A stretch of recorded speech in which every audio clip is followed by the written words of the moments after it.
Listen, listen.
Something about Body Party that just make you want a body roll in the background.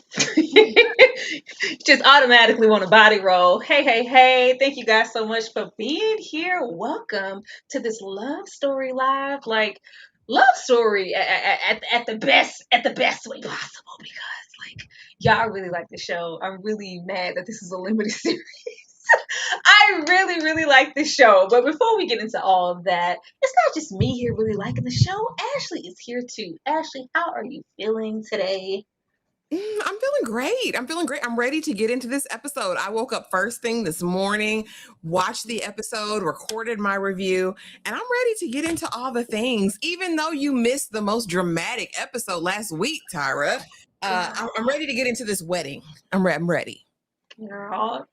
Once again, thank you guys so much for being here. We most definitely appreciate it. Let us know your thoughts below on Love Story and hype us up if you are having a good time. Now, starting where we always start with these overall thoughts, baby. These people deserve each other. Missing what I missed, that toxic brawl in the park last week. I was like, oh, y'all both crazy. Okay, cool. Have that. Y'all can have that. That episode was so good. The acting was great. I was just like, anybody watching this, there are no sides to be chosen. There is no way to go, well, it was really John, or it was really, because I think for the most part, a lot of people who, especially like the avid fans, they're watching to see who is really at fault. Yeah. Or who's going to be depicted in a certain light to go, well, they did say way back when that John or such and such was a certain way. Like, no, I think the show does a really good job of having them on even playing fields. And this episode was no different. This is so good. Like, I'm so upset. Like, we clamor through these streets looking for quality television and really well written shows, good plot. And it's just, I always like have a problem watching shows where I feel maybe overly fulfilled or like under. And I'm just like, man, just like how we were watching Night of the Seven Kingdoms, honey. And I was like, okay. So y'all gonna play, you're gonna give us this cute 25 minutes. It's always just enough. These episodes are like curated and written to perfection. Whoever's back there, keep doing what you're doing because it's great. I love this episode. Kudos to all the people who were here in attendance for this little raggedy wedding, because I would have left. She packed some of your things and hers and left. I would have left, Charles, because y'all not gonna play with me, even if it is on your funky little wedding day. But I'm loving this show, and I'm getting anxious every time we get closer and closer to it being over. Ashley. I know, and I think we only have 9 episodes this season. Anything else, Ryan Murphy, we get 10, 11 episodes. You ain't got no story to tell? What I will say is outside of the backyard hoedown in that one-room shack, I absolutely did enjoy this episode, and it touched so many key points. We really got to see, like you said in episode 5, that there's a dual nature here. And for all of the weirdos in the comments talking about this is a documentary or this is fictional. Hoes, we know it's fictional. Duh. These are just real people that they've created this show around to share someone's perception or idea of what happened. But I, like Tyra, agree that I feel like it's balanced. Episode 5 showed me that John was just as Looney Tune as Carolyn was. And this episode kind of further perpetuates that a bit more. I loved how in this episode, John, we're really getting to understand how he has all of these great intentions, but just like her mama said, like, I know you believe that. But really, in practicality, who's the man that you're going to be? John still hasn't shown us or stood up to be that man everyone's been calling him to be. And as far as Carolyn, honey, Carolyn says, I'm that girl. This was all a part of the schedule. Let me go in here with Calvin and put on this and then go out and stun on these hoes because y'all could never. I loved it. I thought this was a good time. We got to know more about her history and her mom. And I was surprised at Auntie Ethel. I had a good time with this episode, Tyra. I really did. I enjoyed it. It was so good. It was so... Oh, we have 30 minutes, y'all. We have 30 minutes. And then we have to say bye-bye to these people. And everybody knows with real life depictions becomes, a certain air of dramatization, if you will, embellishing a bit. It's never going to be 100% accurate. But based off of what we're getting here and what I've seen, because I went down the rabbit hole, this is as good as you were going to get. I don't know who got something to say, but you can keep it to yourself. You can keep it to yourself. This is great. This is popping. What are we saying? But starting here, because Ethel said, come sit down, let me talk to you. Let me talk to you. Oh, baby. Oh, I needed to talk about the show last week because Ethel said, ho, is you cold?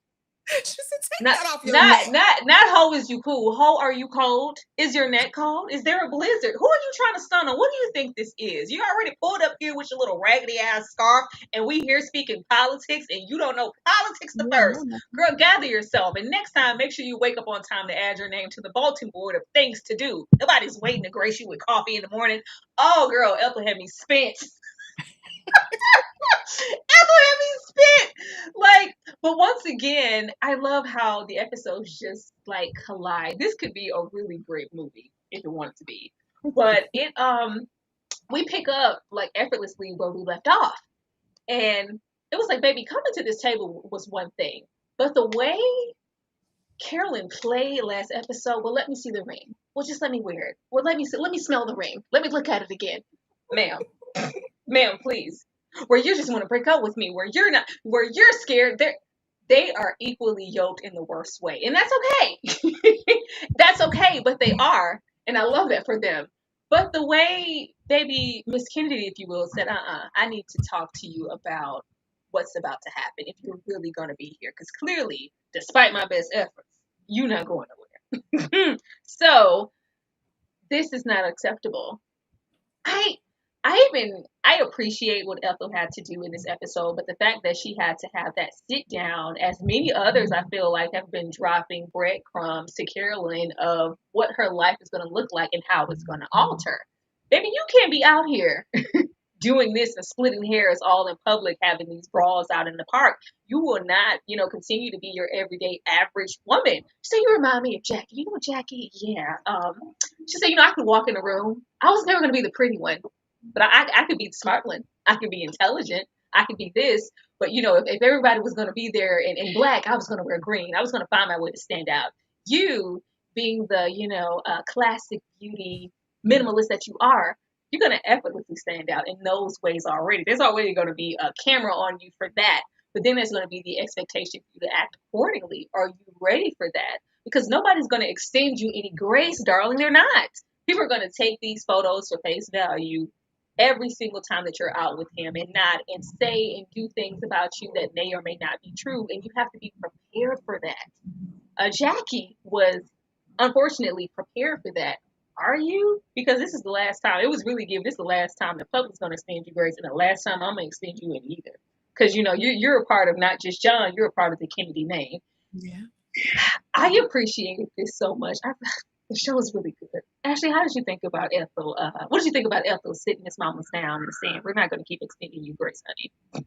Well, first of all, when I saw Ethel see that newsreel and then Carolyn sauntering, I said, oh Lord, she finna eat Carolyn up, hurt her feelings real bad. But she took a completely different approach. I said it in my upload. I said, this was a kindness. This was like a mercy that Ethel extended to her. And I didn't get that Ethel was the type to be extending kindnesses and mercies in episode 5. But over here, I liked how we got a walk down memory lane. I like how we got the history lesson. You know, when JFK passed, Jackie wore the same outfit for days because she wanted to make a statement. And she knew that even after his life ended, her life in front of people was never going to be off. And then she talks about her own marriage with Bobby when he passed 5 years later. And I had to pull it together. And I also, I mean, I caught the shade there. No tea, no shade, but it gave Ethel wasn't too much feeling Jackie at first. And it was like, she ain't feeling her. after watching her though show up, she had to earn her respect at that point. And I really love this because Carolyn, it's more than just being cute. It's more than that man with that full thick head of hair and that tight booty. You know what I mean? There's more to it than this that you have to live through and endure. And are you up to it? Because it's not just about you anymore. Jackie understood that. I had to learn that, you know, but the inviting everybody to wear all black and you turn up in white now, Miss Ethel. She's always been that way. But no, I thought this was a kindness. I thought this was a lesson. If Carolyn was paying attention, this could bode her well for the future. But I loved this interaction. It was a strong episode opener. This is why I love this though. I love that he didn't acknowledge putting her. John told us everything he needed to tell us when she showed up with her scarf stunting. First of all, you never come to a round table with the family and wives to go, you know, dump them, date them. What her little mantra. I said, girl, are you deaf? Why would you come here and say that? Train them, date them, dump them. I was like, what? And they use that to rub, like, baby, this is what did she say? This felt like initiation, or this felt like this is exactly what it was. This is what that was. And John in no way prepared her last episode. The way he said, like, he's like, baby, yeah, get on your neck, take that off. Like, he didn't prepare her. It was just like, well, no, I didn't say these things or let you know exactly what you were in for as far as the round table conversations, the expectations while we were staying there, even to brace yourself for Miss Kennedy. I was just trying to protect you.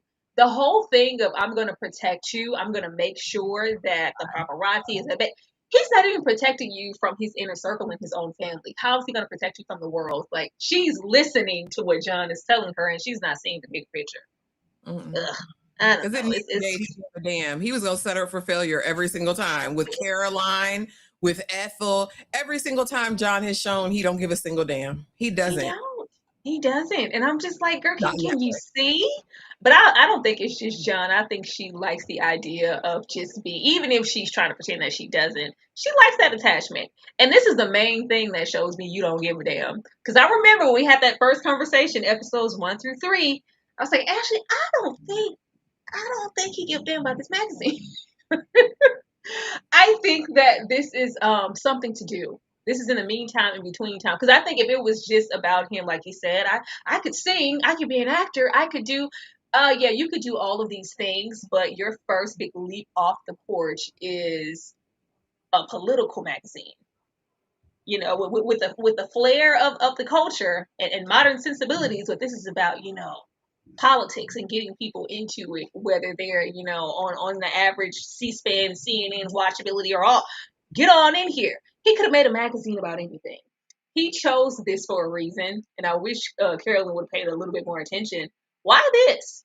Out of all the things that you could have sold, because he could pretty much do anything. He could print his own money at this point, just off of his name alone, but you chose this for a reason. And you chose it and you do nothing with it. This sweet friend here, and it's crazy to watch. I think it was a recent doc from a few years ago where he's our friend here. He's speaking on John's character and their relationship and how much he loved and cared for him. But baby, the way he is just like this is my best good friend. It's Barry Forrest Gump and Bubba. But here to lay this burden at his feet and you could give a damn. It's just very I'm just so stressed out. Can't you see I'm planning a wedding? Last time it was well, can't you see that we're going down to the vineyard and wherever else to have to meet with the family? And is it really that? Yeah, we don't have any buyers here. We don't have anything to go in between these pages. You are the front runner to sell this magazine, and you're not even here in name or in person only. It's all on me. The way he said, "Give me a break," give me a break.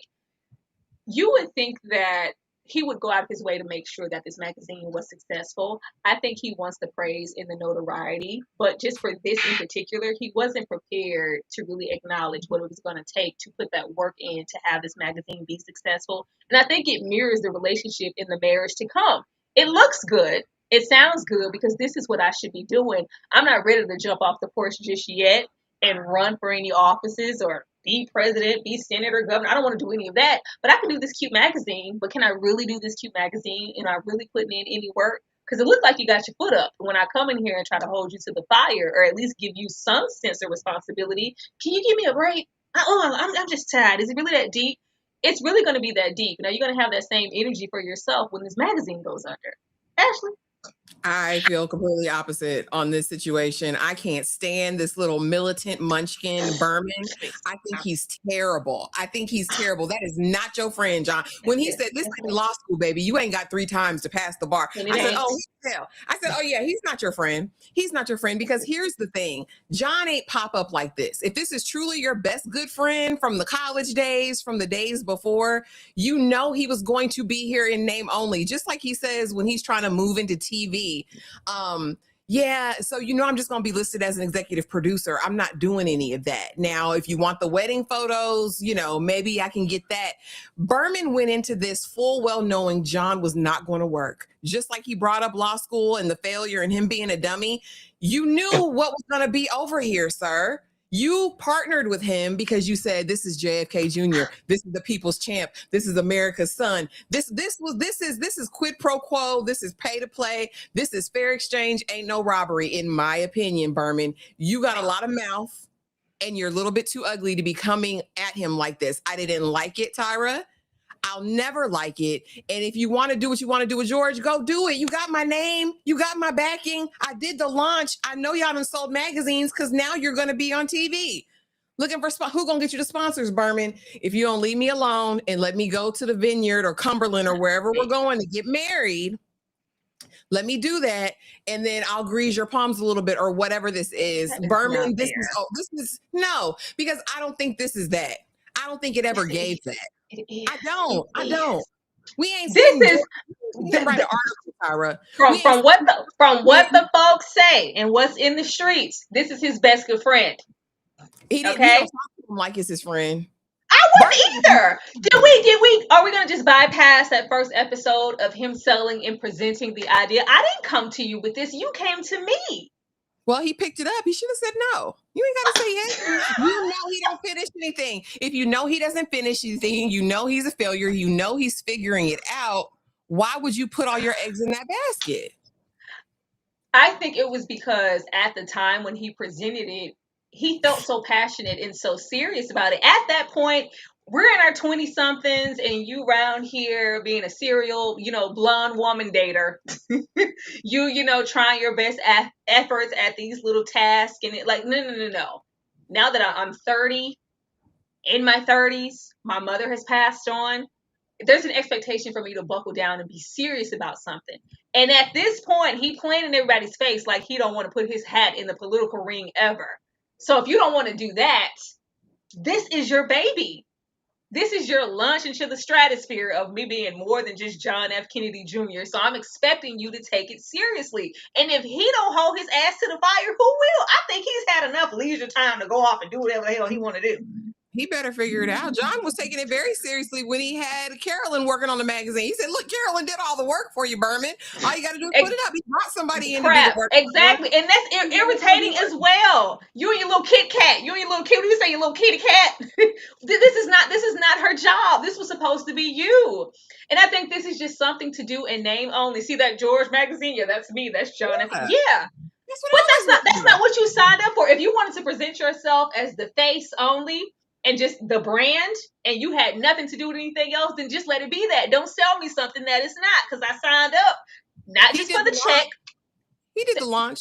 That He was does not the enough. PR stuff. He does the PR. I don't, Berman, if he really knew John, couldn't have expected anything different. Even we're talking about 20s to 30s. Now we're in our 30s. John moves the same way, even with Carolyn. It's a shiny, new, exciting thing, something that's different. Let me go after this. But how long was that going to last until the splendor wears off? When they have that conversation in the kitchen, right? After they make up, and he's like, I'm just used to the world, relenting and giving me everything I really want without working hard. That's always been him. He's fully actualized in that.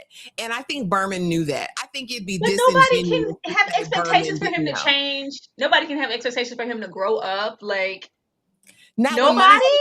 the line. Not when you have money on the line. He invested this money. He thought it was going to be a cash cow because he says, I have JFK Jr. backing this. I did. I I did. think, and I think that's where he should have And left. but then it's not even like, okay, the work and what he said. I'm having irritable bowel syndrome, bowel syndrome. I've been in the hospital twice. I'm putting in the work. I'm putting in the long hours. The least that you can do is make the magazine, prioritize it enough to where your name and your pending nuptials or whatever in last episode, they're not even talking about the magazine. They're talking about front page and her possibly rejecting you. And then when I present the aspect of us kind of using that in our favor, then, oh no, that's you got to do something. I'm leaving here with something, John. I need you to do something. Like, you're not prioritizing this. Nobody cares about this magazine. People care about the tabloids with you and your woman on the front page. Hello. They're gonna put the wedding pictures in there, Tyra. It's gonna be all right. Watch. It's Barely. gonna. He didn't even want to give us that. He didn't even want to give us that. Like, I got your back, Mike. I got your back. I see it. I see it, sir. I see it. John played too much, and he had a lot of growing to do. This was not the time to try to launch this magazine or try to marry Carolyn. Now, baby, You're just wrong, John. You're just just wrong. wrong, John. This is it just feels like a checklist. Well, I'm this age. This is what I should be doing, what I should have. So let me present the idea to do them, even though I know I'm mentally unprepared. He wasn't prepared for that magazine, and he surely wasn't prepared for this. They at this point are so fixated on not having a Kennedy wedding. That's the main focus right now. It's not too much of even, I guess, like the reconciliation last episode. It wasn't much of that. It was still up in the air and indifferent as far as what it means for Carol to be a Kennedy, what responsibility that lends to. So when we come here and, okay, well, we're about to get married, but now we're not focusing on the values of our marriage or what's next. We're just focused on the wedding, and we know that we don't want that traditional Kennedy wedding. And he feels like he's compromising in a way that he never has before, because not my family, not in my Yeah. family way. This is what we do. It's tradition. It's like, look what I'm doing for you, Carolyn. Yeah, this is topical. And she's not realizing this is topical. This is very, very surface level. This is just the wedding. What about after? What about your marriage? Carolyn was having none of it. She says, you know what? What I really hear you say, I say, first of all, you and the little dandelion salads that you got out of Central Park, so don't put that on this table. Did you watch? She was like, It's like, oh, this is delicious. It's like, yeah. So about those Yankees. So we're gonna book the venue down at the regular venue where we always have the Kennedy. We're not doing that. Well, what exactly do you want to do? Carolyn feels all kinds of plex because what you're saying is you don't want to follow not in the Kennedy way, but in my way. I had to do everything. There's always that little beef. Like, I had to check all these boxes to make sure I, as Carolyn, the prodigal daughter, did things a certain way. Here you come trying to do whatever. This feels so childish to me. I understand what they're trying to do, and they have every right to want to do things their way. But the way that they're going at it, it feels so trivial and childish because it's like, yeah, we're rebels. We're not Kennedys. Yes, you are. Yes, you are. You do. And as far as just the Kennedy name and the expectation, it's still going to be there regardless of how minimalist and how fine tuned and short your wedding list is. It's still going to be there. You just this is just ish and giggles for me right now. It was funny to see them smoke, and it's like two little like college students just brainstorming. Yeah, so yeah, just no, they don't need any food. Let's just have a cake. Yeah, just a couple of beers and a cooler. Yes, it's gonna be like nothing they've ever seen before. We're gonna take people out of their element to let them know that you're not getting the traditional Kennedy couple here. You're getting something different with us. Yeah, for how long? I think that this was more so to appease her than him per se, even though he's, rebellious in his own way. But this is also catering to the idea that he's different when you're not. Eventually, decisions are going to have to be made. Ashley, he said, "Get off my back, Carolyn." Caroline was acting her was really showing her behind because we had just seen a softer side where she said, "I think I might like Carolyn." She didn't just immediately accept you, like she wants to get to know you more. Like I like her, but back over here, it was very much. I'm glad Mummy's not here to see this because you're such a disgrace, John. I thought that was interesting. But as far as Carolyn and his discourse, what I thought was most interesting about their conversation outside of City Hall and what kind of wedding do you want, and I never really thought about the wedding. I just always romanticized what marriage would be like, but I never really thought about this part. Anyway, but then when they get to the point of him suggesting Cumberland Island and her being like, "Oh, and what ex was this? Was it Madonna? Was it Sarah Jessica Parker?" Well, I was like, "Oh, she likes being in that number. She likes being the one he chose out of all of those women." I thought that was very telling because her dancing in her panty drawers talking about his exes was not on my bingo card. What I will say, and what she has been since we've been introduced to Carolyn, is that she is very, very strategic. In every moment, she's assessing, okay, how do I play this? How do I read the room? Like when he said City Hall, she was like, it's like she plays very coy, like she knows exactly what buttons of his to push. And then when it comes to Caroline, she this was a major chess move, in my opinion, what we see her do later as it relates to Mhm. Caroline. Because Caroline says, "Don't answer for my brother. He can answer for myself. I know my brother." I said, "Oh, okay, that's what we're doing." Yeah, no, we do want a Kennedy wedding. We just don't want the typical Kennedy wedding. So it'll be there. And Caroline's got her side eye. I thought this was fun. I thought this was telling because all the while, as Caroline and John were grieving Jackie, it was very much like, I understand why she raised us this way, but we're our own people. Why do we have to wear a smile when we go out in the public and do all those things? But in this scene, we see her the full embodiment of everything Jackie was. And I think that's the most interesting part. As much as you critique it, Yes. now you're living it. As you should. I just think somebody need to hold his, because even when she was confronting him about the brawl, it's like, oh, can I just mess up once? Can I? It's very on brand for the family and the Jackies of the world. But she's been conditioned to do this, and then there's always going to be that air of resentment because I had to follow in the family way all my life. Why do you just get to be the boy? Why? But it's fine. But getting into those chess moves, if anybody ever thought that we came here for love, just love. And we came here, the hopeless romantic, and I'm not trying to do anything to persuade anyone. Girl, what? What you mean don't be mad? Heifer? Girl, you're not my sister no more. You're not my sister anymore. How dare you do this? This was a bold move in every single way. It was very calculated. Now, everything up until this point has been calculated, but it's been in a coy sense, and it's all been geared towards John. Now it's like, oh, I'm losing my grip. Things are getting a little slippery. I need to make sure I have sis on my side too. This is what you do. This is I'm your sister. I couldn't believe she asked her this. I was very, very surprised. I and I don't know. I guess I missed this point of the wedding where she wasn't the matron or the maid of honor or whatever. But for you to ask me to step aside in favor, because this would mean a lot to her, and I could win favor with Carolyn by doing this gesture. Come on, sis, please understand. Wild work.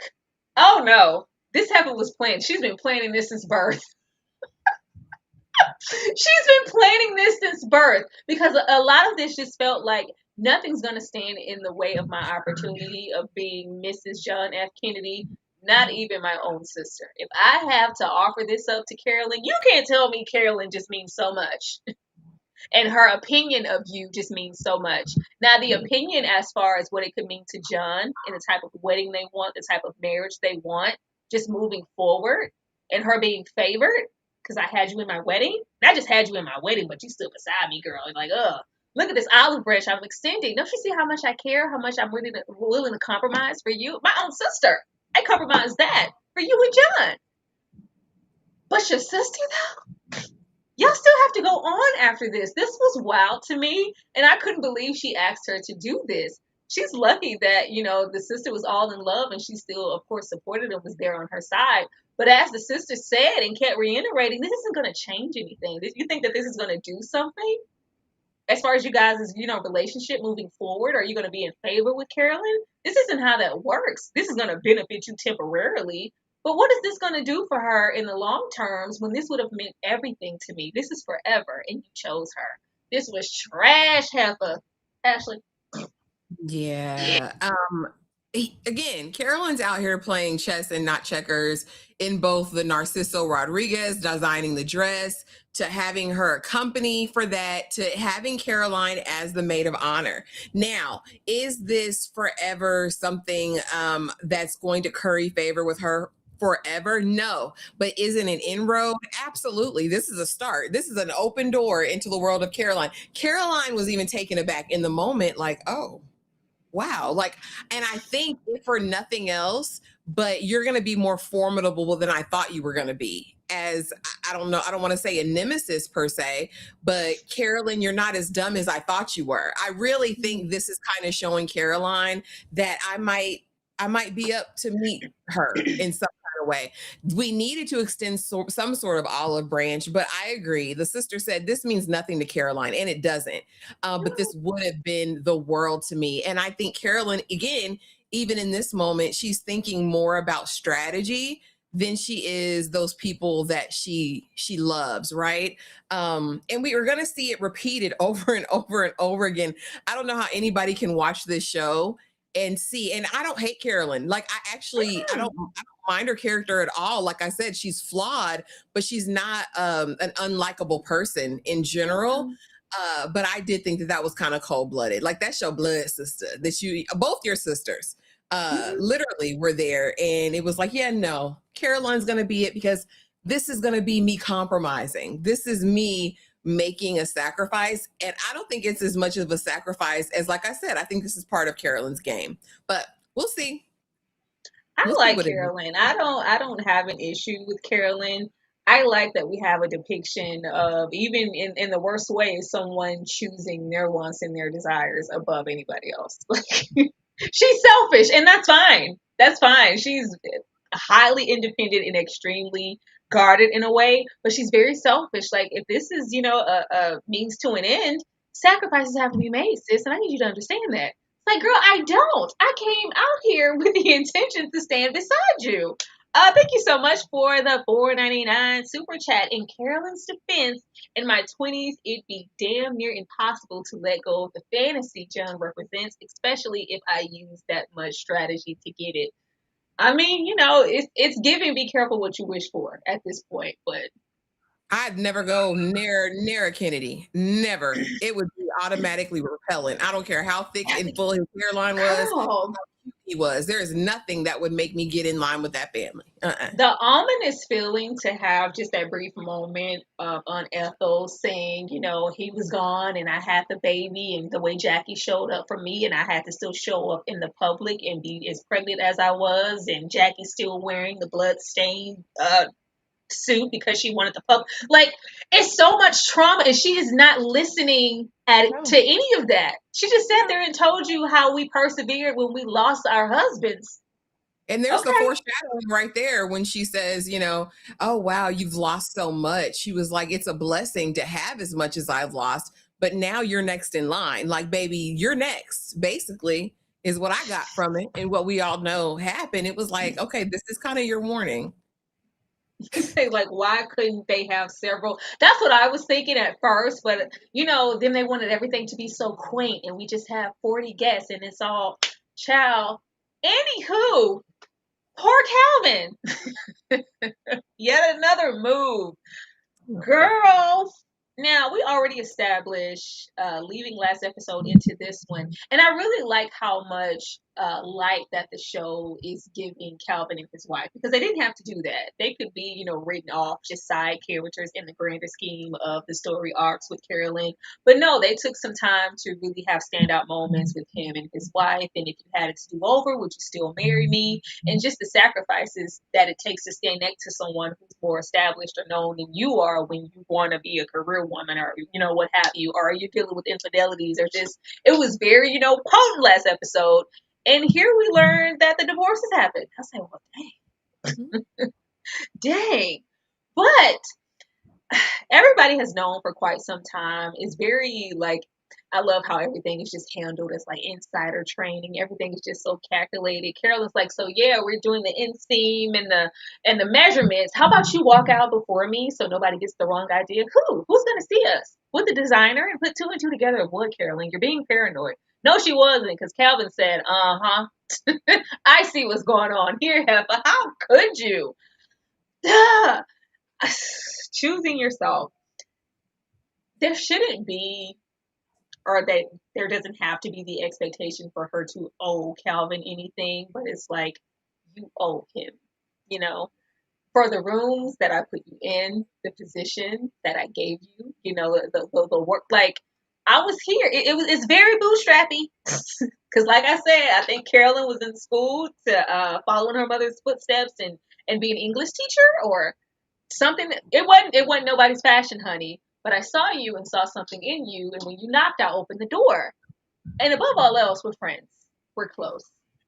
And it was just sad to have Calvin really feel set in the idea of, well, even though my world is crumbling as far as my relationships and marriage, this is still tight knit, and so tight knit to the point that I'm going to have that standout moment doing those nuptials, and I'm going to design that dress. Child, not only are you not going to design that dress, but I think it's best that we part ways. The way she worded that, and I was like, Carolyn, please sell that to somebody else. It was very like, I'm doing you a favor. Like, somebody needs to move, and if it has to be me, it's going to be me. I don't want to be here, with my little wedding and nuptials and relationship with John, upstaging anything that you have coming in the future. The things that I want for myself and the things that you want, we're just moving in, separate directions right now. Love you, babe, but I'm going to go my way and you should go yours, but thank you for everything. And then we walk away and smirk. I was like, oh, Carolyn. This was very cold. Like, everything is just so freaking cold and calculated. She always knew that this was going to happen. She knew that this is what she was inching her way up to. Calvin was just delusional enough to expect loyalty above all else, because, girl, like, I'm responsible for you guys getting together and being in that room. And who put you there? Yeah, that was kind of me too, and introduced, and even the way you're flourishing in the business. I opened that door for you, girl. Don't you owe me that much? No, I really don't. Matter of fact, I'm going to leave now. But the way that we painted it as if we were doing a favor, it's like, yeah, this is going exactly the way I want it to go. I'm going to smile as I'm walking out of here because I really don't want to be here anymore. But I'm going to make it look like I was concerned and cared. Talk about Ashley. Carolyn didn't give a single damn. And for what it's worth, when Calvin's sitting there talking like, I'm a visionary, I had this much of an inch of sympathy for Calvin in the moment, and then he ruined it because he was talking slick and throwing shade the entire time. She knew as soon as she walked out of Narcisso's, studio with Caroline, this was going to be in the paper and that Calvin was going to be watching it because he stalks this for whatever reason. In my heart of hearts, this felt like retribution. This felt like, Calvin, you played on my top. I don't like what you said to me 2 years ago at that one party. And so now I'm giving it back to you. I'm gonna sit here and pretend, I just don't want to be bigger than the program, Calvin. Like, how am I gonna be your publicist and I have my own publicity? Like, he's like, don't do that. don't play with me. He said, I didn't had assistants come through here and outgrow a position, but for you to put it on my shoulders, like I'm the problem. Like, Carolyn, you are the it girl. You are the woman that all of these girls aspire to. Like, let's not pretend that you don't know exactly what this is. And as she's walking out, because she wanted to smile before she left his office, if I'm honest with you. But when he says, he's the right one, and she's like, who, John? He said, no, Narciso, your designer. I was like, oh goodness, all of it was there. I will say the moment that did kind of get me, outside of her putting on her stunner shades and flexing on the hose in the office, was when he opened his drawer to put back the Polaroids, and you see he was designing the dress already. But I still feel like that was about his own vanity and his own accomplishment. Like, yes, this was because of me, and now I designed the gown. Calvin, if this is truly who he was in this depiction, was extremely self-absorbed and self-indulgent. And I ain't feel that bad for him, Carolyn. Go on, flex on these hoes, because they probably was saying stuff about you the whole time, and let them know, I don't need this petty job. I don't need this. My husband has 2 jobs. My man has 2 jobs. Come on, Rochelle. I didn't feel sorry. That's why I'm not mad at Carolyn, because you could see people who try to do favor for favor and appease, and I have to move accordingly in the space because I'm a woman and I don't want to hurt anybody's feelings. No, I'm gonna move the way I want to. Carolyn had been plotting this. I don't know how many episodes that was ago where we pulled up in that little red Corvette and John said, I'm outside. She was already putting the bug in this designer's ear, like, when are we going to make that move and get from underneath Calvin? Baby, your designs are brilliant. Don't allow anybody to hold you back. Like, it was already there. She was already plotting it and, playing, even down to the way that we had those conversations earlier in the episodes when she was giving suggestions for, the models and I was servicing you in a way that I didn't have to just as a mere publicist. I was doing a whole lot. So the moment I want to have my turn and go my way, respectfully, I get to do that, and I don't have to please you in the process. I was there for it. Karen said, I know y'all been hooking up, Heifer. I know that you've been talking to other designers, but I just thought because I had done so much and I introduced you to, that you would at least do me the honor of designing the dress. No. No. This was good though. This was shady though. It's so classy, shade. It's like, yeah, we're gonna shade each other, but in the classiest way. Now this shade, honey, this was from the chest. Yeah. Mama said, I will not have it. I will not. I already knew this was coming when Mom came in. It's like, yeah, so what do you need me for? What can I do? Since you got your degree, everything is kind of set in stone, and I'm just here in name and in person only. Can I get you some jewelry? Well, Mom, I don't wear. Girl, this is what this is about. Do you know what you're about to do with your life? Do you know who you are marrying? Mama hit it on the nose when she said, what about this? What about that? What about when he crosses that threshold into politics? He doesn't even want to be in politics, Mom. We talked about this. She's like, really? Did you? It's very, I love it. It's not like even like maybe like a blue collar middle class versus like the upper echelon. This looks like, what else is there for him to do? He's not like your average everyday person. It's like, what other choices does he have? It's like, oh God. I love how protective Mom was, because anybody could easily fall into this and be, oh girl, you hit the lotto. And oh girl, think about the opportunities. You're going to be a Kennedy. We get to be attached to this family name. It's just like, no, what about your name? What about us? What about everything you worked so hard for? You're just going to put your career, you already quit your job. Put this on the back burner to be what and do what? It's going to be fine, Mom. John said he's going to protect me, and he has no desire to get into politics. But what is he going to do? She's like, well, the magazine said, again, what is he going to do? That expectation in that legacy is always looming over his head. And just because he told you that doesn't mean that the desire or the effort isn't going to be placed there later. And when it is and he crosses over, are you going to be prepared for that? Because who are you and what are you doing now that you're his wife? She couldn't hold it in by the time we got down to this dinner, honey. When we got to this rehearsal dinner, I was like, y'all better pay attention while Mom was speaking. We let him get up there with his politics equals fashion, whatever, equals shirts. It's like, okay, 2 snaps in the circle, have his little poetic moment.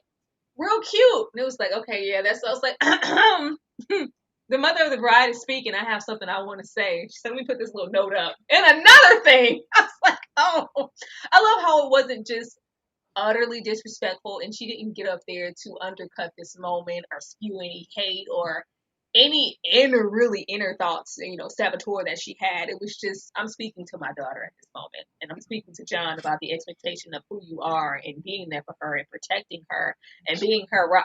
The way she was, describing Carolyn as, she's always been one to, help and lift up the next person. Okay. If you say so, go to the front of those buses and stand by and lift up the next person. That's just the kind of woman that she is. She's always been able to reach inside and put the other person first. And I just want to know, are you going to put her first? Are you going to put me first, Lucius? Are you going to be there? I did really appreciate that when it happened. John is just he's such a politician. He's a politician. I say all John needs to go do is kiss some babies at this point. The way he went and gave his stance, like, no, Care, like, you wait. I need to go speak to mom because clearly the issue is with me. And that sufficed in a way, but it was still very much, are you though? It's like, yeah, without, and that got her. She was like, I guess I can tone down because like at least her mother and father was here. She's the most sane woman I know. You guys are here. As far as my mother and father, it's very. If I don't have her, I don't have anything or anyone. It's like, no, you have a lot. You have many. You're just choosing her. But let's not act like you don't have any options as far as other women or careers or avenues. There's that. But are you going to protect my daughter? Are you going to put her first? Or is she going to be having to maneuver in your world and put you in your wants, your needs, and prioritize that for the rest of her life? It was cute. She said, I'm going to be cute because y'all getting married, but I don't have to like it. Ashley? Yeah, Mama said, I know you believe that. Like, I know you think you mean that. But what is reality going to be? I honestly think of all of the pushback, the don't allow their expectations of you to basically leave my daughter out on a limb. You need to be there for her. You need to ride in that front seat with her.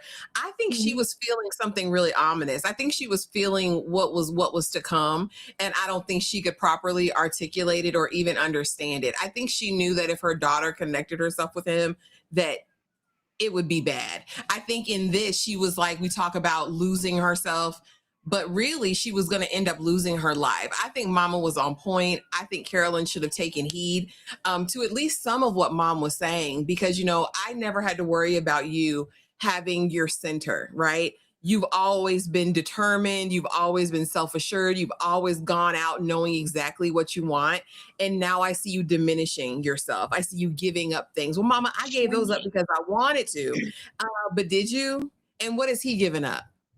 This wedding, girl. But what about your life? What is that going to look like? I do. I think mamas have intuition. I think women in general have intuition. And I just think she knew that this was not going to be good for her daughter. Of course, no clue that it was going to be as bad as it was. And honestly, for her to lose both of her daughters eventually, this Ashley, no. This is beyond. And again, I think JFK Jr. thinks he's a really good guy. And on paper, I think he is. There's just, from what we get, there's just a shallowness and a lack of care and a very self-centeredness about him. He's privileged.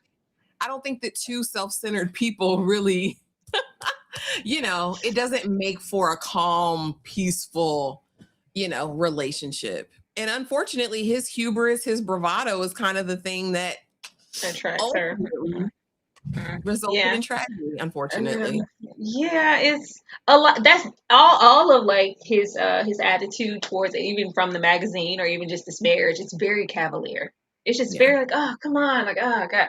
And it's like you could just really understand why he would take flight and think nothing of it, because that's just who he is as a man and as a person. I was like, oh my goodness, listen to your mother. Go get your mother.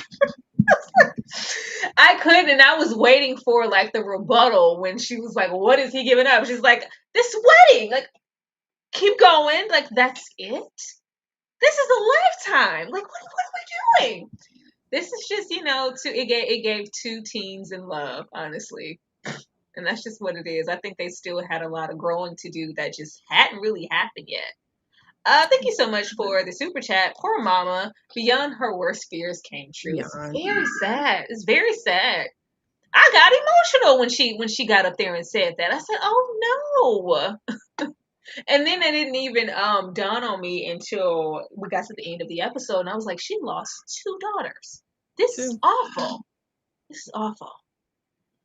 But leaving this here, Charles gets to this wedding. Watching the docs about this and how they went so hard and thought it was so funny, both Carolyn and John, especially John, because he knew the expectations that the family had as far as marriage and what those nuptials and the settings would look like. He made it his business to take them completely as far out of their element as possible and really thought it was funny. Chow, I thought that was as far as it went. This was a raggedy day. This was a raggedy day. 2 and 3 hours late in the heat in that little makeshift shack of a chapel. Are you crazy? That was weird. We already get there, and everybody against their better intuition and thoughts. We're here, and we want to support your union. All 40 of us, or however many of us was in that little church. Nothing's ready. Why is no one ready? Why is no one ready? By the time we got in here with Carolyn, it's like, okay, the makeup, everything is okay. Yeah, if we could just slip this dress on. What do you mean slip it on? Doesn't it have a zipper? Can't you just slip it on? No, I have to pull this over your head. Well, why didn't we think about these things beforehand? Shouldn't somebody have been on this? Baby, the way sis looked at Carolyn and said, someone should have. I mean, maybe if you would have chosen the right person to stand beside you on this special day, these boxes would have been checked, but they're not. Maybe the way Carolyn went, like, what? Excuse me? That ain't my business. That's not my business. That's going on. John's running around in his Jeep with the top off. It's very jock, very on campus, after school rally. See, what are you doing? People are waiting. People are getting anxious enough to walk outside. We're smoking all the way down to the. I'm about to just leave. I'm about to just go. It shouldn't even take this long. Baby, when he did his alterations and said, "Come on out here. If you get in the dress now, we'll only be 2 or so hours late for the wedding." What? It's getting dark. We wanted to catch all this light, and in the meantime, we have all these people waiting, but we're preoccupied with the sounds of helicopters. Is somebody trying to get pictures? Is there someone here? Someone's always going to be there, no matter where you go and what you do. I'm like, Carolyn, this is your life. This is your life moving forward. You thought that you were going to have this quaint little wedding off to the side and no one was going to know about it or be there to try to capture it. They were always going to clamor for you and John at every single moment. There was never going to be that type of privacy ever again in your life. And this was just the actual wedding day. Now, once it actually happened, I was like, oh, this is so nice. It was so beautiful. It looks so beautiful. As trashy as it was to get there, the gown, the simplistic, I liked it. It was raggedy as hell. They were rude to those guests and really, once again, didn't think or consider anybody but themselves. Placing them in that position for that amount of time was just ridiculous to me. But when we actually got there and we married each other, I thought it was really beautiful and very quiet. It felt very sensible. I was like, oh, this is beautiful. I loved it. Ashley, what did you think about this wedding?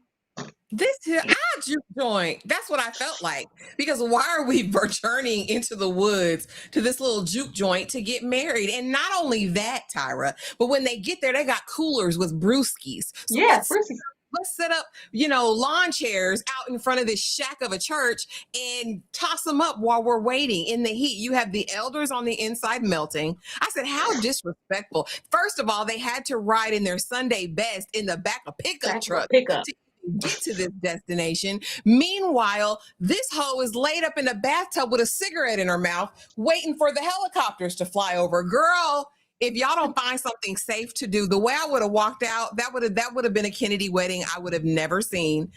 When they get in there with all the candles, I'm like, is it gonna go up in a blaze? You know how old this building is. You know how much raw wood we have exposed in here. By the time we got there, I was tired because if you don't slip that dress over your head, that heifer can do your makeup again. I don't give a single damn. I'm not gonna have these people out here melting in the summer heat. He's sitting down there like a forlorn lost child, little orphan Andy, on the front pew or the front steps of the church, waiting for her to pull up. Like, is she gonna pull up? Is she not gonna pull up? This whole thing aggravated me. Caroline sitting on the couch, sounds like helicopters to me. You ready to go? Like, this whole thing was a mess. And girl, okay, anyway, I'm gonna leave that there. But we get there, they had an old Negro spiritual playing in the background. I said, now listen.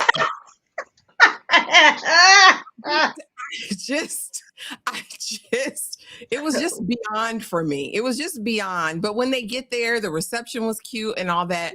But they could have kept this. Y'all should have went to City Hall. Or what did he say? Just of the Peace. That's where they should have went. Because this was all a bunch of pomp. Like, as much as she said, I don't want the pomp and circumstance and all of that. This is going to create it. Exactly. You created that. You created that with these 40 people when you could have just used their wedding planner, had it all planned out, just showed up for your day and went on about your business. Yeah. This was aggravating. That was the talk of the town because you went the complete opposite route. Not only are you in this little quaint chicken coop shack, but only 40 people, then you have another 400 people in an uproar about why didn't I get an invitation? Yeah. Why wasn't I there? But that gets back into their childish sensibilities, especially John. He really thought that this was, because when I tell you these guests were mad, they didn't get into it too much. This was just, them anticipating, and I'm just like, oh my God, it was given as hot in this church, Miss Silly. These people were so pissed. I was hoping that they would go and show the accommodations and where they have these people sleeping and what they're accustomed to versus these rooms. Like, it gave slave quarters, and they were like, we're here for John. We're here for John. We're here for we're here for the nuptials. We're here for support. But he thought that this was so hilarious. And I don't put it past him to think that this 2-hour, 3-hour wait was always funny. Like, oh, it's getting dark. In there candles? Get some candles in there. It's cool. Let's just... Now, it did add to the ambiance. It was beautiful. But don't play on these people's time. If you really didn't want the spectacle, you would have quietly went down to the courthouse and had your little ceremony in the most private way possible. No, we wanted this because not everybody wants to see how you went against the grain and your wedding is sticking out because you're getting married here, unlike all the other Kennedys. I swear, Carolyn was trying to stick it to these people. Okay, y'all gonna be hot today. In this little shack with no air conditioning. It was aggravating. I thought she looked so beautiful though. I was thinking the whole time. I was like, we have Sag Harbor, we have the Hamptons. Like, there are cute moments where we can get a beach and have a really classy affair. I really was like, okay, it's going to be one of those things. Like, it's going to be outside. It'll be beautiful, tinted, all of that. No, we're going to have it in this shack in the woods. No. I knew this was coming. I knew it. I was just hoping that they would show them slavery shacks that they had these people sleeping in. And these people was like, are you serious? There's no air conditioning in here. There's no, like, we did them up a little cute in the way that we could, which wasn't really too much of anything, but they didn't accommodate these people in any kind of way. I said, that's what I just showed that little, that dinner and that reception, because the actual teens. Now, after we leave, everybody calming down and it's all smiles because at least they're finally married and they look very happy and they're having their first dance. We wake up and we just preparing for liftoff. I was like, hi, y'all took us through those beautiful nuptials. And then we get here to the impending doom. I was like, oh no. I say they really trying to make me and Ashley cry. More so Ashley than me. But y'all trying to make somebody cry. Like, y'all know what y'all did when y'all put this in our face. Because it's very, I got a surprise. I got somewhere I want to take you. Where, Jen? Where do you want to go? We're newly married. We're about to board this plane. And we know what results from this. Actually, how did you feel when we were lovey-dovey all in the car? And then we ended up here. Oh, yeah. Well, that the tragedy is going to happen a couple of years from now, right? So yeah. is the one with the thing, but it was so ominous rolling up and seeing that plane. You were going to log some more hours, knowing full well when they actually, when everything happens, he ain't logged hardly any hours. He ain't logged enough hours to do whatever he's trying to do up there in the plane. I was like, who booked this? Why is this the honeymoon? Can't we go someplace normal? He's always chasing a damn adventure. I don't want to get on this little pee-wee squeak plane for my honeymoon. And she's like, oh yay, joy. In the manner of Grace Kelly. Like, I don't, Tyra, I was aggravated. I wasn't even emotional or like sad because we all know what's coming, but I was just very, very annoyed because why? Why? We didn't have to do this. This didn't have to be. This The was so Kennedys is avoidable. scary. The Kennedys, their lineage is terrifying. I'm so sorry. Because the main thing you see throughout the show with John, despite his best intentions, he's a procrastinator, Mhm. and he doesn't fully go Oh, he's here. 100% with anything that he's done so far. Now, maybe getting into those politics, that could have been that thing, but at this point, we start something and we don't finish it. And this was yet another thing that we start. We start to get the controls and certain aspects of flying down, but did we really get all those hours? Did we really do enough to where we need to take flight alone? No, but this is just who I am, and I'm just John, and no foul, no harm. But these are the things that put you and your wife and her sister in a way. I was like, get away from that plane. I was so mad to be here. It's that hubris, it's that pride, it's that I can do it. It's fine. Like it always works out. Like it'll be fine. I'm like, no, even up to this point. And I know everyone says everybody wanted a Kendi, but clearly they weren't looking at the patterns. Because if I look at a pattern and I see the daddy, the uncle, the cousin, the brother, like I know immediately it gives curse. And I don't want to be affiliated. I don't want to be connected to it. I just can't imagine it. And then like you said, you bring on your wife and your sister-in-law, like I got this, it's fine, knowing you weren't fully equipped. Like no one would recommend, even the guy on the, like, are you sure about this? Like we can reschedule it. Like, are you sure? Because the flight guy can't make it. No, I'm good. We're good. Come on guys. It's just it didn't have to be this way. Well, if he's been, handed the world on a silver platter for majority of his life, and nobody, shout out to Michael, holds that ass to task all his life. This is all he knows. What can I do? I can do whatever I want to do, and this is yet, another thing. We're fine. This. I don't want to be there to see it because I'm gonna be hurt. Ashley, predictions for the next episode. Girl, I don't know. And I'm not looking at nothing real on these people. I am just soaking the show up for what it is because I'm enjoying myself. What I do want to know, I do have questions. I want to know what the 2 or 3 years of married life actually look like for them. I want to see how and if Carolyn changes and how that affects the relationship. And I really want to know if JFK Jr. is going to be as present as he promises because I'll teach you. I'll teach you how to, because he's media trained fully. But if you wouldn't do that with your family, there's nothing in me that makes me feel like you're going to defend her to the public. So I'm also waiting for the first big thing after marriage that's going to send them on their Meghan Markle kick, like where they want to chew her up and spit her out. I really want to see if he's going to show up for her. That's what I'm looking forward to. I don't think he's going to have time because it was a short marriage. And I do know he eventually turned over that new leaf. Well, actually, politics is looking really, really good. I do want to go over there and run for whatever. I think that's going to devastate her because you told me something different. So now our life looks extremely different than I thought it would. But based on that first episode, before she's boarding the plane, and it's like, you know what? Not the red polish. I don't need the extras. She's trying to adjust, and I just don't think it's going to be enough. Because Carolyn we met, and they did a good job of depicting her as wild, carefree, a bit untamed. I do what I want, when I want. I say when, I say who, I say how much. All of that good energy. So to just turn that all off and just be John's wife, I think is going to be a bit much. Protecting her, baby, we can all see that ain't. That's not what it is. And for John, it's going to be, come on, it's just no big deal. Like, this is what it is. She's just like, well, no, remember before we got married, you said that I would never have to worry about it, and that you were going to adjust this, and I was going to be protected in our marriage. That doesn't make any sense. And we know it doesn't make any sense, but clearly Carolyn was in love. I want to know when and if the tough gets going, are you going to try to run your little happy stuff over there in that bottle? Because soon as something happens, she has a pattern. She does. Now, they're depicted as just, having quaint little catch-ups and conversations here. And it's just in the base of friendship. But the moment John isn't doing right, she calls that man.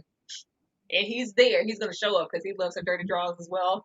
But she always calls him. How is that going to look? Because I's married now. I think that's going to be that. But, and I do know that there was also the expectation for her to eventually, like, okay, you're married. You got 5 minutes to make a baby. Where are the children? We need an heir. We need a seed. Is there going to be pressure put on her about that? And if there is it going to be coming from John? I don't know. But I know it gets rocky from here. But y'all, that was Love Story. Ashley, anything you want to share with the people before we get out? Be sure to check out the upload. I did an upload for Blue Therapy earlier today. If you haven't watched that, that's the 8 episode series that premiered on Netflix of all about couples therapy. It was interesting, an interesting watch. So go check that out. My upload for Love Story will be up tomorrow. And we're also doing a live tomorrow for Love Therapy. Also, if you're in the Discord after this live, I'm going to be in there to watch the finale of Love During Lockup. So, be there, be square, hit the notification bell, subscribe to everybody, like, hype if you got some hype points left. We need all we can get. Y'all, if y'all went over there and watched Blue Therapy, or you watched Love is Blind and it didn't give you what you needed, go over there and watch them little quaint few episodes of Blue Therapy that we'll be discussing tomorrow. I had a good time. I got up on my seat several times. Be sure to check that out and support Ashley's upload, as well as the live discussion tomorrow, as well as this one. As she said, if you got a few he didn't cheat, she did. Be sure to hype the video. Can't wait to return and discuss the latest episode of Love Story with you guys. But until next time, y'all have a good night. Good night. Listen.